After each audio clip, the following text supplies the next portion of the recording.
In the last video, we went through the mean value theorem. We saw that this was a theorem that had two conditions, that our function be continuous and differentiable on the given interval. And then it guaranteed us that we could find this magic number C that would satisfy this formula at the bottom. So we're going to verify that the mean value theorem applies to this function, x cubed minus x, on the interval 0 to 2. And then we're going to find the numbers C guaranteed by the mean value theorem based on that formula in the pink box in the upper right-hand corner. So let's remember the two conditions in the mean value theorem. The function has to be continuous on the interval and differentiable. So is this function continuous on the interval 0 to 2? Yeah, this is a polynomial. Polynomials are always continuous everywhere. So if they're continuous everywhere, they're going to be continuous on any interval that I give you. So this is a valid statement you can just make about polynomials. We're going to say polynomials are continuous everywhere.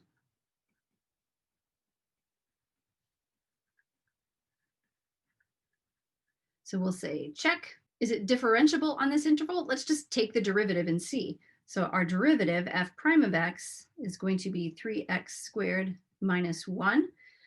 Is it differentiable? Meaning, does the derivative exist on the interval 0 to 2? F prime of x is another polynomial. It exists everywhere from negative infinity to positive infinity. So 0 to 2 is just fine. So it's differentiable everywhere. So specifically on the interval 0 to 2, it looks great. All right, so the mean value theorem is going to apply to all polynomials essentially, and to this one in particular.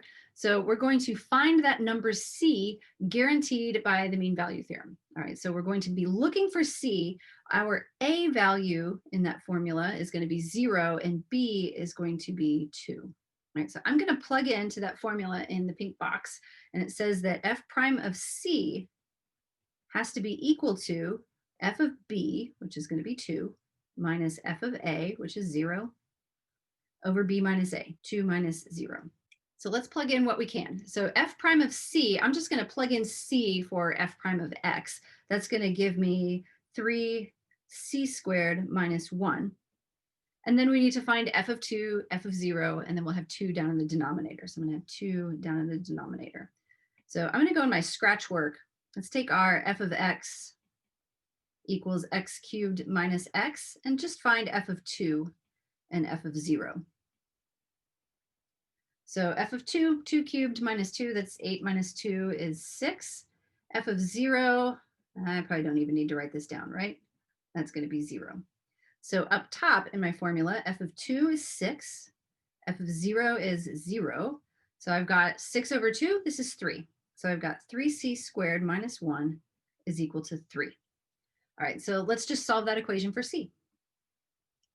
So I've got 3c squared minus 1. I'm going to add 1 to both sides of that equation. So I've got 3c squared is equal to 4. Divide both sides by 3. And I get c squared is equal to 4/3. Then take the square root of both sides. Always need plus or minus on a square root. So we get plus or minus square root of 4 over 3. You can simplify that and make that 2 over the square root of 3. That would be perfectly fine as well. I'm going to be careful with this though. I got two answers here, plus root 4 over 3 and minus root 4 over 3. Just for simplicity's sake, I'm going to figure out what that number is just so I can think about it. So square root of 4 divided by 3 is 1.15. Okay, so about 1.2. So I got plus or minus 1.2. Only one of those numbers is actually on my interval from 0 to 2. So we have to be careful only to report that number. So on 0 to 2, the only answer that I get is c equals the positive square root of 4 over 3. Or like I said, you could make this 2 over root 3. All right, again, we're going to verify that the mean value theorem applies to this function on the interval 1 to 8, and then we're going to find the numbers guaranteed by the mean value theorem. All right, so the first thing I want to do is verify that this thing is continuous on the interval. So this is a rational function. It's going to be continuous everywhere it's defined. The only place this function is not defined is at x equals 0. So f of x is continuous everywhere except x equals 0, where it's going to have that vertical asymptote.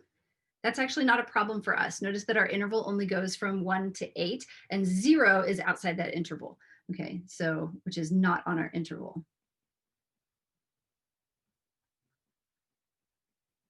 All right, so f of x is discontinuous, but not on our interval, so it's okay. So we passed the continuity requirement. And the second one is it differentiable? Well, let's find the derivative to answer that question. So we're going to find f prime of x, and we need the quotient rule. So let's remember our bathtub quotient rule. We're going to take the bottom function times the derivative of the top, which is going to be 2x, minus the top times the derivative of the bottom, all over the denominator, the bottom squared. And let's simplify that. So f prime of x, that's going to be 2x squared. I need to distribute this negative sign, and I get minus x squared minus 4 all over x squared. So this is just f prime of x equals x squared minus 4 over x squared. All right, so we were trying to answer the question, is this function differentiable on the interval 1 to 8? So we look at the derivative and say, where does this derivative fall apart? Where does it not exist? Again, it doesn't exist at x equals 0. That's fine. X equals 0 is not on my interval, so we pass the differentiability test. So we're going to say f of x is differentiable everywhere except x equals 0. So again, not on our interval.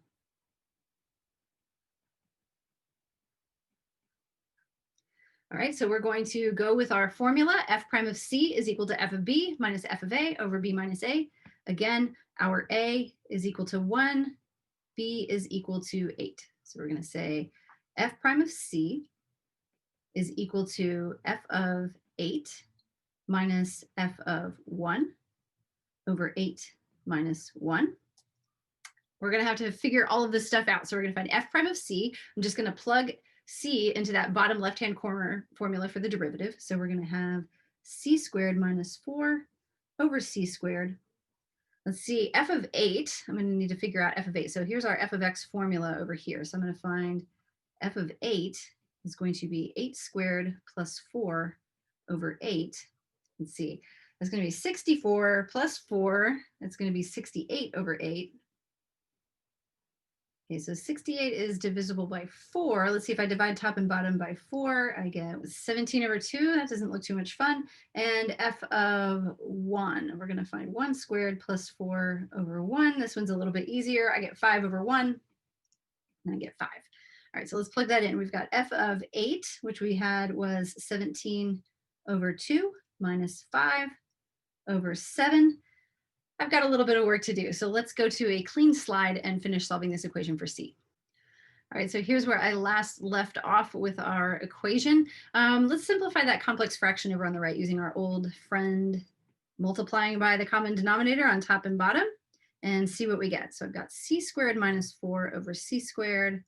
On the right, I get, let's see, 17 halves times 2 is going to be 17 minus 10 over 14.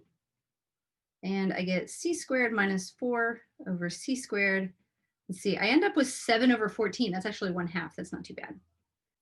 All right, so now I want to clear the fractions out of this equation. So I'm going to multiply both sides by 2 to get rid of the 2 over on the right. And I'm also going to multiply both sides by c squared. All right, so this is going to cancel out the 2 on the right and the c squared on the left. All right, and that leaves me with a 2 times c squared minus 4 equals c squared. All right, let's distribute the 2.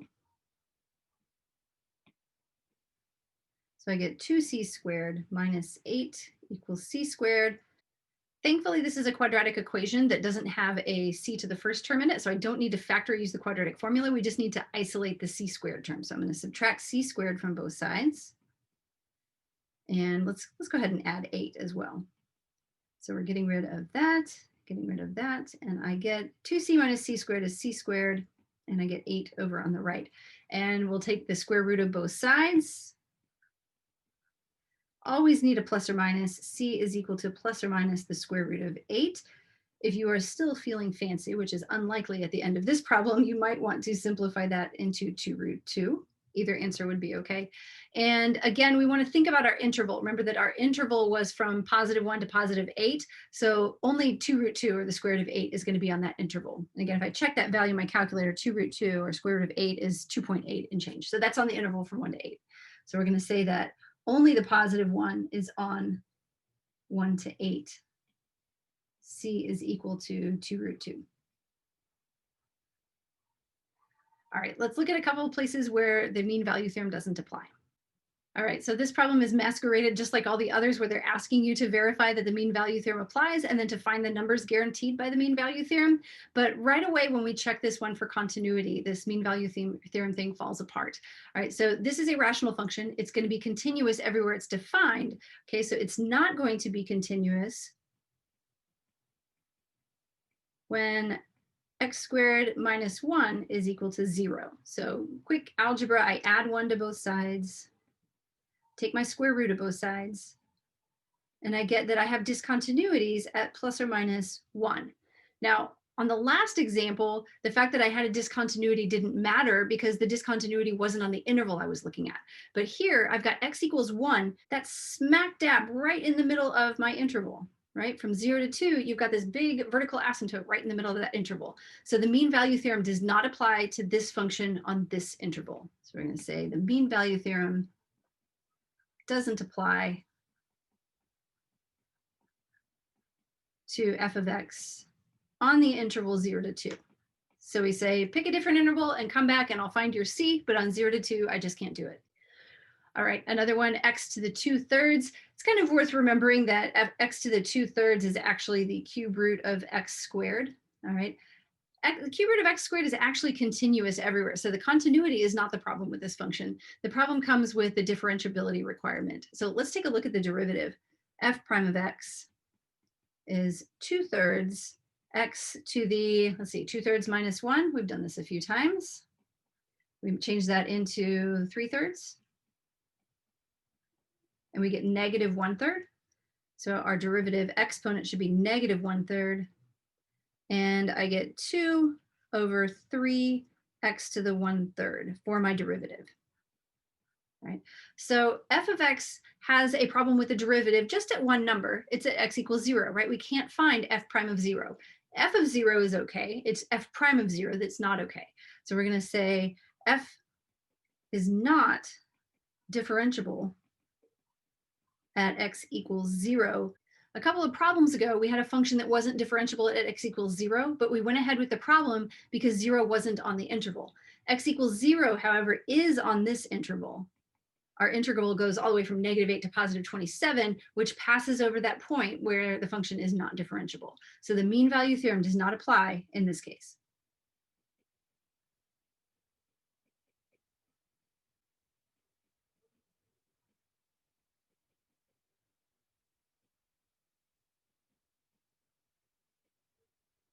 It's definitely worth going through the two criteria at the beginning of the mean value theorem to check to see if the mean value theorem applies. Because if you plow through with this example and the last one and try to find that C, you're going to do a lot of work and you're actually going to find a value for C. It's just going to be completely invalid. It's not going to end up being on the interval that you're looking for.